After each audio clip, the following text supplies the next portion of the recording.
Part 3, we're going to talk about the Zhiyun Crane.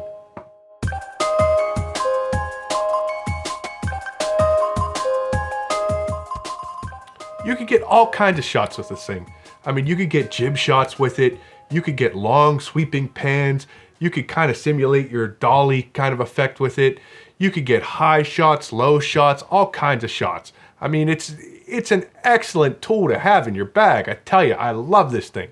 Now, when I initially put my G7 on there, I found that I couldn't balance it. Couldn't balance it at all, not with the kit lens. And that's just because of the way that the weight was distributed on the camera. So my solution to that was I added a quick release plate onto the base there. And actually, because I have the quick release plate, I could actually get that thing, take my camera off, and once it's off, I could get it, put it right back on there and get it lined up, and it's balanced. So actually, that's one of the things, actually having a quick release plate on there and having a mark where that thing lines up, then that cuts down on time futzing around with it, trying to rebalance it, you know, if I have to take it off to change a memory card or to change the battery. So that's what you got to keep in mind. With a lighter camera, you can add a quick release plate and that extra weight isn't going to affect it at all. On the other end, I tried to put my T5i with my Sigma 18 to 35 millimeter lens on it. And when I did that, that setup weighed 1,380 grams, I believe. So over the initial maximum that they said, but after the last update, they said that it could go up to 1,800 grams. Just on there, I had to get it so far back that it was ramming into one of the motors, and I actually had to take the eye cup off of it to get some clearance on it. And still, even there, it really struggled to keep balance. Now, it really was just the weight of that lens that threw everything off, because the body itself was really light. So you have a light body and a heavy lens. So it just had problems managing and balancing that. When I put on just a standard kit lens on it, it worked fine. And I'm sure there's a number of other pieces of glass that I can put on there and it'll work fine.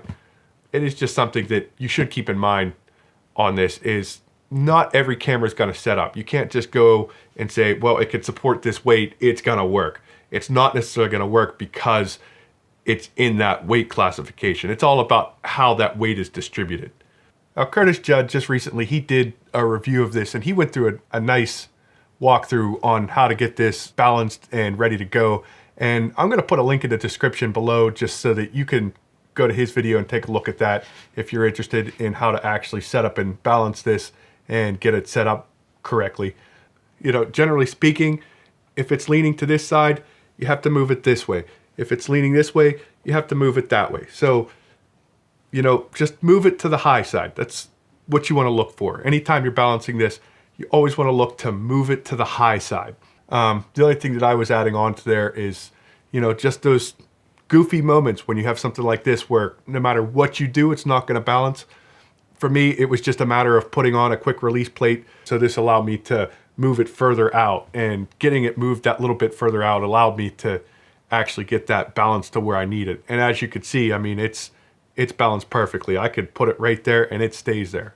And that's really what you want. That's a sign that you have it balanced. If it just stays wherever you put it, it's balanced. Now here I just took some parts of a rod support system. I have a quick release plate and a couple of handles. And that's nice because that allows me to kind of distribute the weight a little bit better and get my hands a little bit further away from the camera. And I found that helps in getting some smoother shots, and it's a little bit easier to manage and control.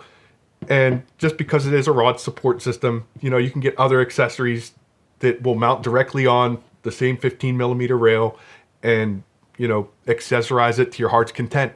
That's one of the things that's so useful about just this having that screw mount on the bottom. It just gives you those options. So summing this up, you know, the Zhiyun Crane, I love this thing. I just flat out love this thing. It's just so fun. It's a pleasure to work with. You know, it's got its little quirks, but I could look past all of that. I mean, just to get the shots that you can get with this, nice and steady and so compact. It's wonderful to have this thing. In the next part of the series, we're going to bring this all together using the Sirui monopod and the Bender OS6 with the Zhiyun Crane and the Panasonic G7. And we're going to cover the different kinds of shots that you can get using this traveling film kit. Definitely subscribe and send us a like below. We'll see you next time. Bye.